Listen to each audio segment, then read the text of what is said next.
এবং নেতানিয়াহু কখনো তার হাত দেখাচ্ছেন, এটা করছেন, সেটা করছেন। এগুলো তো আসলে প্রমাণ হচ্ছে কি যে তিনি আসলেই ভালো অবস্থায় নেই। বেঁচে থাকলেও তিনি গুরুতর আহত, এমনটা মনে হয়। ইরান বলছে কি, IRGC কে বলছে, তিনি যদি বেঁচে যান, তারপর তিনি বেঁচে যাবেন না। তাকে আমরা ওপারে পাঠাবো। No tension.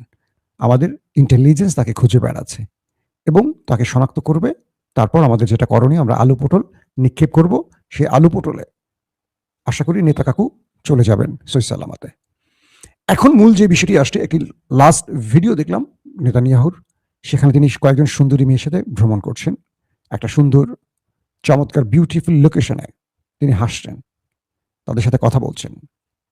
প্রশ্ন উঠতে পারে না, যখন তার দেশের ভেতরে ইরান ম্যাসিভ আকারে সিজ্জিল, খুররাম শহর, হ্যাঁ, ইমাদ, গাদার, তারপর একের পর এক ড্রোন মেরে সব নাস্তানুবাদ করে ফেলছে, লন্ডভন্ড করছে, তিনি কি তখন কোথাও পালিয়ে গিয়ে সুন্দরী মেয়েদের সাথে এভাবে হাস্যোজ্জ্বল ভিডিও করবেন? খুব সিম্পলি একটা প্রশ্ন করেন নিজেকে, আপনি কি উত্তর পাচ্ছেন? একটা দেশের প্রধানমন্ত্রী যিনি গত 12 দিনের যুদ্ধে, বিগত যে যুদ্ধটা হয়ে গেছে 24-এ, প্রতিদিন তিনি গণমাধ্যমে স্টেটমেন্ট দিয়েছেন। আর যখন ইরান তার বাসভবনে হিট করলো, মিসাইল ড্রোন হিট চালালো, এরপর থেকে এই ব্যক্তিকে আমরা গায়েব দেখছি। এরপর বারবারই তিনি নিজে বেঁচে আছেন এটা প্রমাণের চেষ্টা করছেন, কিন্তু তিনি তার ক্যাবিনেট মিটিংয়ে, যুদ্ধকালীন মন্ত্রিসভার যে মিটিং, সেই মিটিংয়ে উপস্থিত হচ্ছেন না। সেখানে হচ্ছে ডিফেন্স মিনিস্টার ইসরায়েল কাটস, কিন্তু নেতানিয়াহু নেই কেন?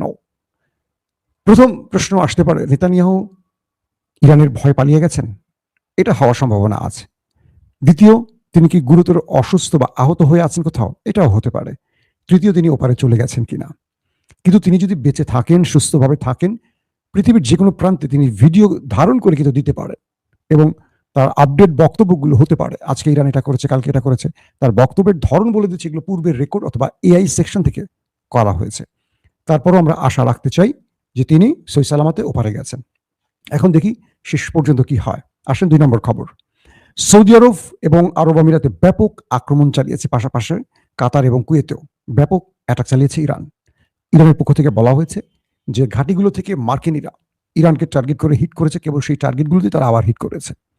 এবং আরব আমিরাতের একজন মিনিস্টার, সহকারী মিনিস্টার বলবো, আমাদের উপপ্রতিমন্ত্রী থাকেন এরকম মিনিস্টার, বলছেন যে তারা এই ঘটনার জন্য ইসরায়েল নয়, ইরানকে দায়ী করছেন।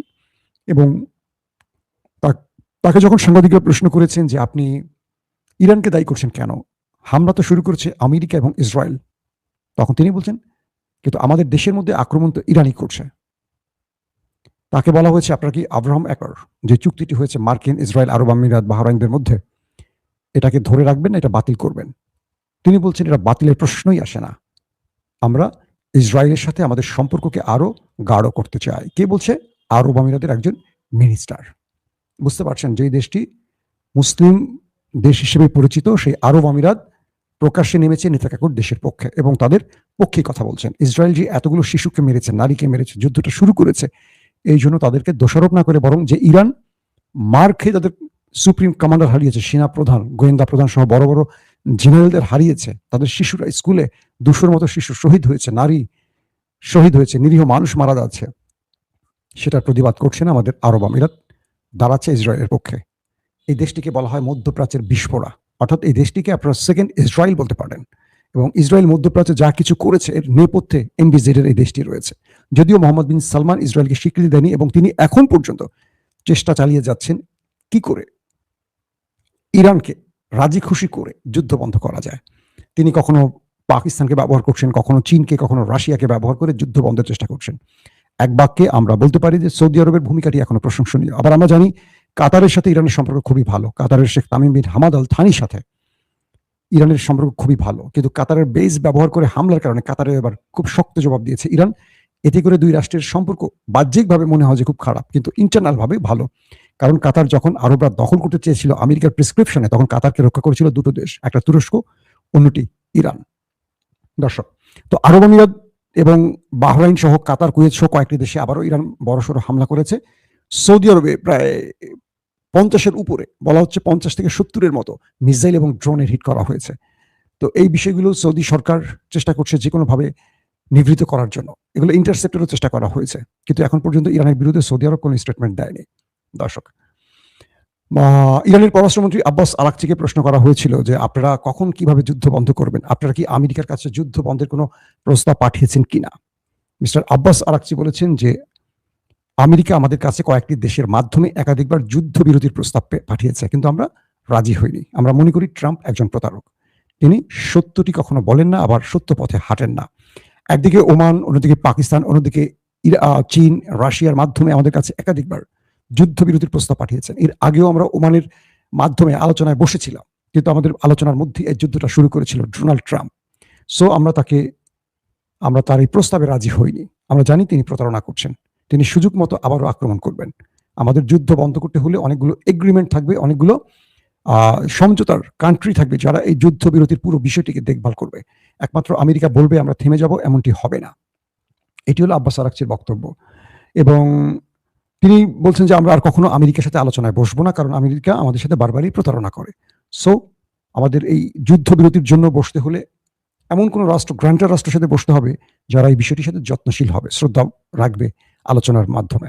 দর্শক, তারপরের যে গুরুত্বপূর্ণ খবরটি আসছে সেটি হলো গ্রিস, জার্মান, স্পেন, ফ্রান্স সহ অনেকগুলো ইউরোপীয় দেশ তারা বলে দিয়েছে স্টেট, আমরা আমেরিকাকে কোনো ঘাঁটি যেমন দেব না, আকাশ দেব না, এবং আমরা আমেরিকার ডাকে হরমুজ প্রণালীতে যাচ্ছি না। তারা ডাইরেক্ট বলে দিল।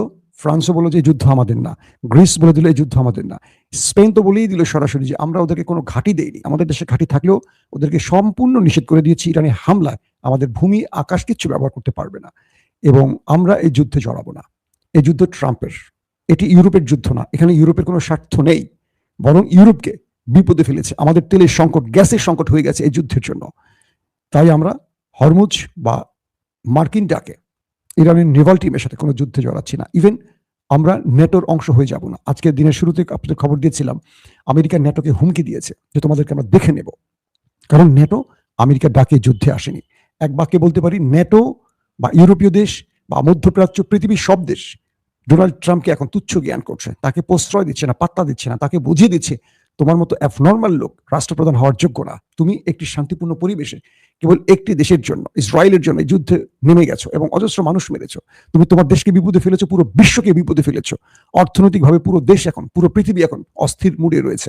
এই সব কিছুর জন্য তুমি ট্রাম্প দায়ী। কে বলছি? ইউরোপ বলে দিচ্ছে একদম স্পষ্ট বাক্যে। ইউরোপ আর তোয়াক্কা করছে না মার্কিন যুক্তরাষ্ট্রকে। ওয়ার্ল্ড অর্ডার ভেঙে পড়ছে, কথাটি বারবার আমি বলছি। এখন আমেরিকা আসলে আর কোনো মিত্র খুঁজে পাচ্ছে না। আমেরিকার সামনে বিশ্বস্ত মিত্র যারা ছিল এখন আর তারা আমেরিকাকে আর বিশ্বাস করে না। দর্শক, সবচেয়ে গুরুত্বপূর্ণ যে খবরটির জন্য আপনারা বসে রয়েছেন সেটি হলো ইরানের মধ্যে সবচেয়ে বড় শত্রু ছিল ঘরের শত্রু বিভীষণ। অর্থাৎ এর আগে এবং এবার ইরানের যে হামলাগুলো হয়েছে, ইরানের রাষ্ট্রের বিরুদ্ধে বা ইরানের রাষ্ট্রীয় বাহিনীর বিরুদ্ধে সবচেয়ে বড় শত্রুতা করেছে তার দেশে থাকা ইরানি মোসাদ এজেন্টরা, যাদেরকে বলা হয় বিশ্বাসঘাতক। আমরা প্রথম যুদ্ধে দেখলাম 12 দিনের যুদ্ধে প্রথম দিনই, প্রথম 1 ঘন্টার মধ্যে ইরানকে নাস্তানুবোধ করেছিল ইসরায়েল, এবং বলা হয়েছিল এটা পুরো ছক তৈরি করে দিয়েছিল দেশটির ভেতরে থাকা মোসাদ এজেন্টরা, যারা ইরানের জনগণ এবং বিভিন্ন দেশ থেকে আসা ভারতীয় আছেন মধ্যে, কিছু আফগান আছেন, বাকিরা ইউরোপীয় লোক এবং ইরানের জনগণ। তো এরপরই ইরান সেই যুদ্ধ শেষ করে তার দেশের ভেতরে মোসাদ এজেন্টদের খুঁজে খুঁজে ফাঁসি